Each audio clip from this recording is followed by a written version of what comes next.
চামড়া সংরক্ষণের প্রধান উপাদান লবণের মূল্যবৃদ্ধিতে উদ্বেগ জানিয়েছেন খাত সংশ্লিষ্টরা।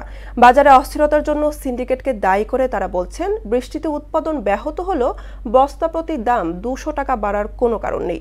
এই শিল্প রক্ষায় লবণ সিন্ডিকেটের বিরুদ্ধে কঠোর অবস্থানের তাগিদ দিয়েছেন ব্যবসায়ীরা। চামড়া খাত নিয়ে রেজা খানের 3 পর্ব ধারাবাহিক প্রতিবেদনের আছে দ্বিতীয় কিস্তি। চামড়া সংরক্ষণে অন্যতম উপাদান লবণ উৎপাদনে এবার লক্ষ্যমাত্রা ছিল 26,10,000 টন। বৃষ্টির কারণে উৎপাদন হয়েছে 22,51,000 মেট্রিক টন, অর্থাৎ ঘাটতির পরিমাণ 3,58,000 টন। যদিও সম্প্রতি এক অনুষ্ঠানে বাণিজ্য উপদেষ্টা ঘোষণা দিয়েছেন, ঘাটতি সত্ত্বেও চামড়া সংরক্ষণে কোনো সমস্যা হবে না। মাদ্রাসা ও এতিমখানায় বিনামূল্যে 30,000 টন লবণ সরবরাহ করবে সরকার। 30,000 টন লবণ আমরা সারা দেশে বিনামূল্যে মাদ্রাসা এবং এতিমখানাতে সরবরাহ করার সিদ্ধান্ত নিয়েছে সরকার।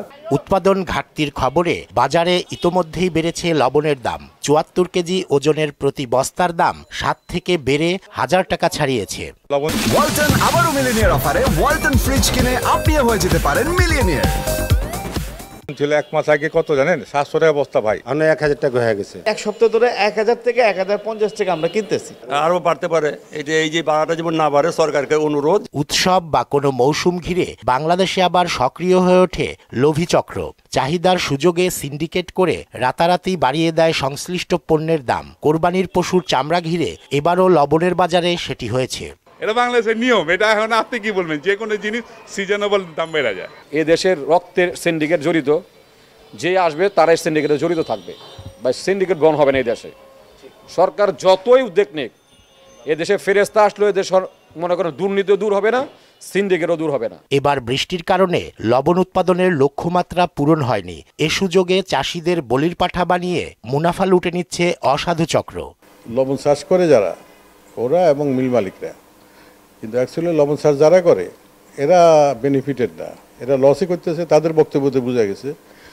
আর মেল মালিক এবং যারা লবণ চাষ করে মধ্যখানে কিছু সুবিধাবাদী লোক আছে, সমস্যাটা তারা করে। ঈদুল আজহায় লবণের সরবরাহ স্বাভাবিক রাখতে সরকারকে সতর্ক দৃষ্টি রাখার পরামর্শ দিয়েছেন সংশ্লিষ্টরা। বৃষ্টির কারণে আবার ইদানিং বেড়ে গেছে, বৃষ্টি হলে লবণের দাম বাড়ে।